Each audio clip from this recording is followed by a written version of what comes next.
This is Ryan Thorpe with UIndyAthletics.com, and sitting with me here, of course, is Bob Bartolomeo, head football coach at UIndy. Coach, you're nearing the end of spring season here. There's a few practices left before the spring game this Saturday. What are your overall impressions of the spring so far?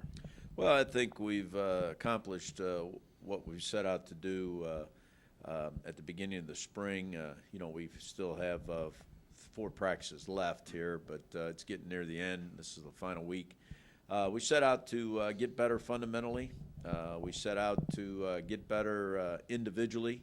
And then the third thing is to grow as a team. And I think that we've done that. And, we're quite pleased with the attitude and the effort that we've gotten from our players ever since really January when we came back from the first semester.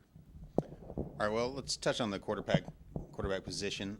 You have Barthel, of course, is the incumbent coming in his senior season this fall. Talk about his development and growth as a quarterback and as a leader, maybe, with this football team. Connor's probably playing his best football. He's got a guy chasing him right now in Jake Perica. And Jake has had a great spring as well and has learned and developed. He's got a great arm, as we all know. But Connor has really stepped up his game. And, again, in terms of being a total quarterback, both the physical and the mental part of it, he's probably throwing the ball as well as he's thrown since he's been here. His completion rate is very, very high.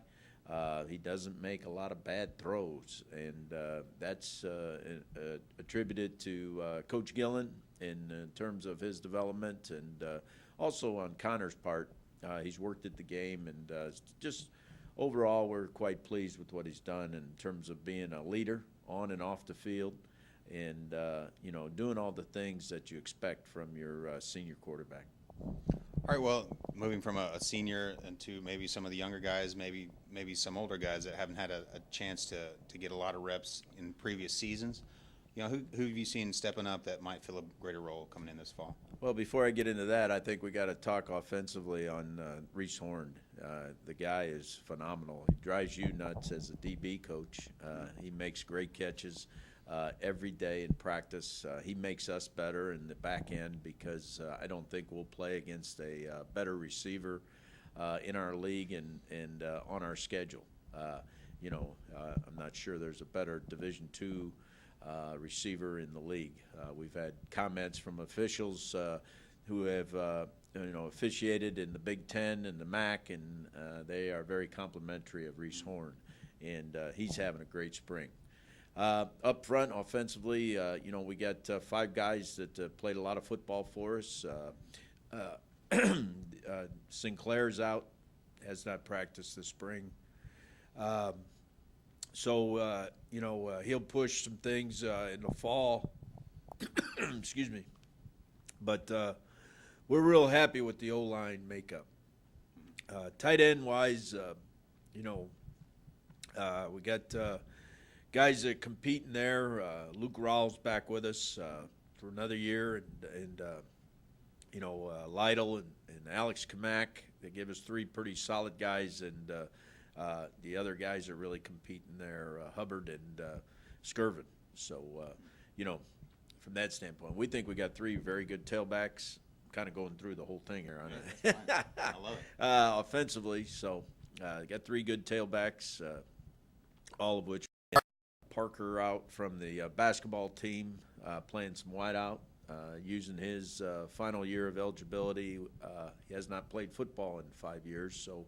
But he's coming along pretty well, and the receiving core behind those are all competing to play. So for our first group is pretty solid. I would say there's really not a young guy that had emerged so far offensively besides Perica chasing the Barthel around. So the kicking game, we're looking for a kicker. And Brad Shinkle's done an admirable job so far. He's got to get more consistent. That's his whole thing. If he can get consistent, he can be a guy that can help us win football games. And then Alex Bobus is a long snapper that's automatic. I mean, never have to worry about the long snap in terms of when Alex is in there. And that's a big relief that a lot of people don't realize, the long snapper. So that's kind of the kicking game. We're still trying to find that guy that's going to be consistent, though. Defensively, up front, it starts with Lee Campbell, who's been a stalwart up there. This will be his 4th year starting. We got a lot of guys back on the defensive line, a lot of competition there. We moved Mitch Ruhlgraf over there late in the spring, and he's shown some promise. But Dylan Dallas and those guys. Now, Sam Daggy hasn't played this spring. He's been out with a shoulder all spring.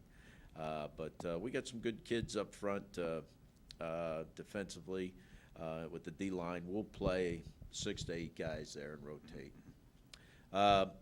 The linebacker spot, we're pretty solid. Inside is Grossnickel and Dury, pretty solid guys. We're looking for some depth behind them. On the outside now with Antonetti graduated, Plack, and we moved Derek Bryan out there. And they're battling it out for the spring. So it gets back, I guess, to answering your question, the new guys, and that's in the back end. Yeah, so that's my group, No, you still have time. You No, don't have I to know, give I a know. definitive answer right I saved the best for last. Okay. But back in the back end with Bass, who started, 8, 9 games last year until he was hurt. He's running track, so he's not been with us, which has been good for us. Allows the other guys to get some reps. Got a lot of competition. Not really sold on starters yet. All 4 spots are kind of up in the air.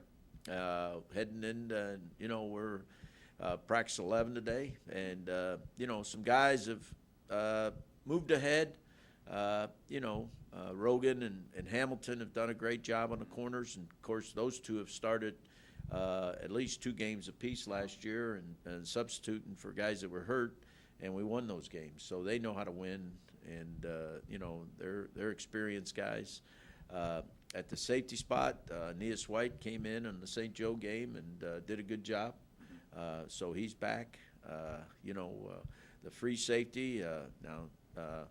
Hiss has been banged up with the shoulder, so he really hadn't hit anybody, but he's going through it. And then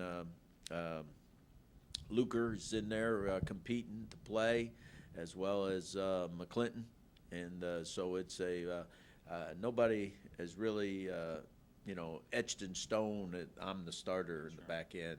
So that's kind of the rundown of our football team, where we are right now, each position. So we're looking forward to, this week and see if some guys separate themselves. Yeah, sure. Well, the spring game is coming up here Saturday, April 11th at 1 p.m. Yep. So, I know you've done a couple of different formats here in previous years. What can we expect Saturday? Well, I think the first thing is the kids to have fun. I think that's, anytime it's game day, that's fun time. Mm-hmm. And I want them to have fun. I want them to compete. I like the fact that they get out.